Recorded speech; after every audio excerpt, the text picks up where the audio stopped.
Let's cut right to it. Are you considering a primary challenge to Senator Markey next year? I am running for re-election to be the member of Congress from the Massachusetts 4th. To the sense that I am looking at flipping seats, it is the swing seats in the House of Representatives that will give Hakeem Jeffries the Speaker's gavel. Because if we're going to lame duck Donald Trump, we have to take the House of Representatives back.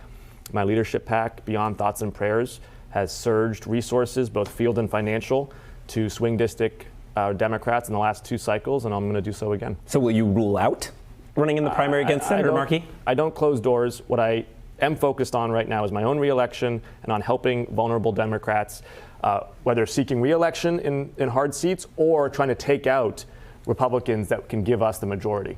Are there people encouraging you to look at a Senate run? There are. I've done 16 town halls throughout my district. What I'm hearing from my constituents is that Trump is the issue, Trump is the problem, Trump has to be the focus. Let's say hypothetically a young congressman wanted to run for U.S. Senate against an incumbent. When would you advise that young congressman to make up his mind once and for all? I don't engage in hypotheticals. I engage in the present and urgent reality that Democrats have to take back the majority if we are going to truly turn Donald Trump into a lame duck for the second half of his administration. And my focus for the Democratic Party is how we can be a party that can have a sustainable majority going forward. Because to the extent that we are polling at 27% nationally in terms of our favorables, we're not a party that's going to be able to defeat MAGA. We've got to stop condescending to voters. The worst example of this was our attitude towards parents during the school closures. We have got to start putting forward an agenda that can truly lower costs, particularly in housing and energy and healthcare.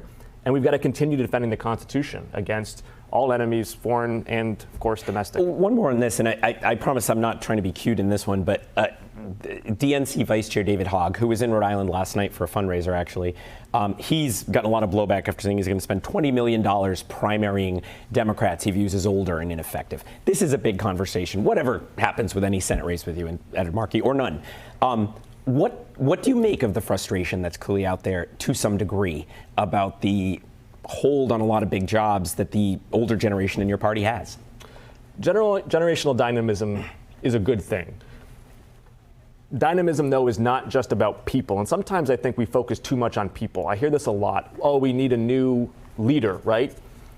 We need new ideas. We need big and bold ideas as a party. As a party, over the last decade, we have exhausted ourselves battling against MAGA. And that is a righteous fight, but it is one that has depleted some of our intellectual vitality. We got to get out there and talk about, hey, we're going to build 7 million housing units across this country in the next decade to lower housing costs. We're going to build 5 Hoover Dams worth of nuclear power. We're going to take on the health insurance corporations that are price gouging small businesses and patients. We're going to peel the bark off the social media corporations that have been attention fracking our kids, corroding our civil discourse, and making money off tribalism. Like, let's talk about the policy agenda for the future. The politicians and the ambition, it'll always be there.